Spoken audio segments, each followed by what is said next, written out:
बड़े अपडेट के बाद अब चलिए बढ़ते हैं आगे। हमारे साथ जस्ट डायल के मैनेजमेंट भी जुड़े हैं। जस्ट डायल के कल नंबर आए थे और नंबर्स ने काफी सरप्राइज भी किया। जस्ट डायल के सीएफओ मिस्टर अभिषेक बंसल हमारे साथ हैं, उनसे बात करते हैं। बहुत बहुत स्वागत है आपका मिस्टर बंसल। हमने आपके मार्जिन देखे, मार्जिन में एक अच्छा राइज देखा सिक्वेंशियल बेसिस पर।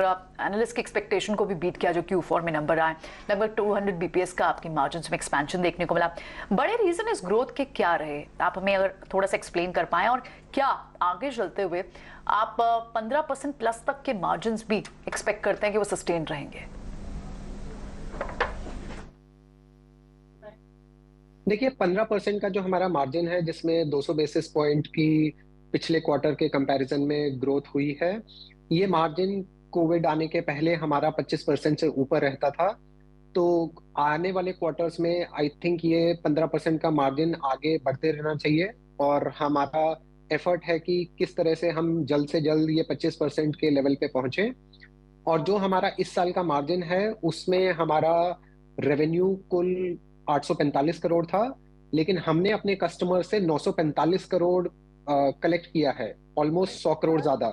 सो अगर 945 के बेसिस पे हम देखेंगे तो हमारा कैश मार्जिन ऑलरेडी 15% से कहीं अच्छा था, और वही मार्जिन कमिंग क्वार्टर्स में हमारे P&L में भी दिखना चाहिए।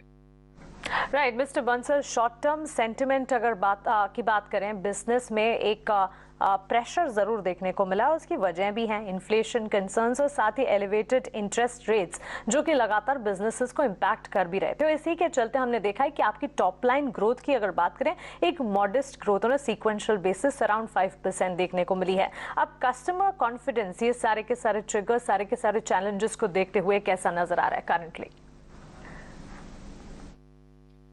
ओवरऑल जहां तक की बात की जाए, कस्टमर कॉन्फिडेंस हमारे बिजनेस के लिए फॉर्चुनेटली इस समय ठीक ठाक है। इस क्वार्टर भी हमारी 5% ग्रोथ अगर पर डे बेसिस पे देखी जाए तो वो तकरीबन 7.4% बैठती है।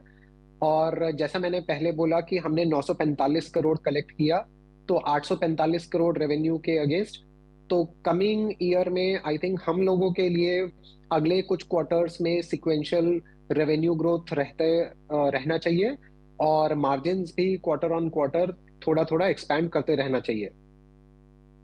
मिस्टर बंसल, हमने आपके की ट्रिगर्स ग्रोथ के देखे, वो एक्टिव पेड कैंपेन्स तो रहे हैं, लेकिन और ये आपकी अर्ली सिंगल डिजिट्स भी देखने को मिल रही है।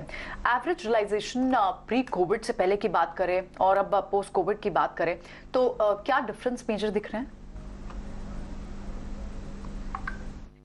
पेड कैंपेन्स हमारे 5,38,000 के आसपास थे, जो कि प्री कोविड तकरीबन 5,35,000 5,32,000 के आसपास रहते थे।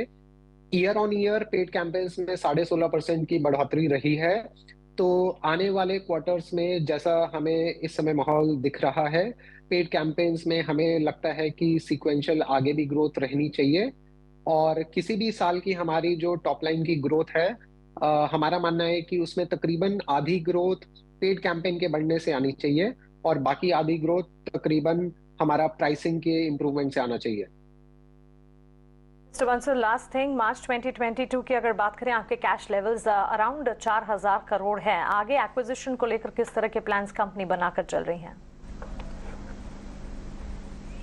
इस समय जो हमारी 4,067 करोड़ की ट्रेजरी है, उसको हमने काफी अच्छे से मैनेज किया हुआ है, जो कि 7.25% के आसपास हमें यील्ड दे रही है। आने वाले समय में कोई भी ऑर्गेनिक अपॉर्चुनिटी या कोई इनऑर्गेनिक अपॉर्चुनिटी अगर होती है, कंसिडरिंग कि इस समय का एनवायरनमेंट ऐसा है कि सबकी वैल्यूएशन एक्सपेक्टेशंस थोड़ी सी रीसेट हो गई हैं, हर कोई प्रॉफिट पे फोकस करना चाहता है, तो अगर कोई अपॉर्चुनिटी अलोंग द वे आती है तो हम उसको जरूर इवैल्यूएट करेंगे। ऑलराइट मिस्टर बंसल, आपका शुक्रिया हमारे साथ जुड़ने के लिए। एंड वी हियर यू, जब आप कह रहे हैं कि अगर इंटरेस्टिंग अपॉर्चुनिटीज मार्केट में नजर आती हैं तो फिर एक्विजिशंस को भी जरूर कंपनी आई करेगी। आने वाले क्वार्टर्स के लिए आपको ढेरों शुभकामनाएं। Thanks for being with us. चलिए आगे बढ़ते हैं और प्रकाश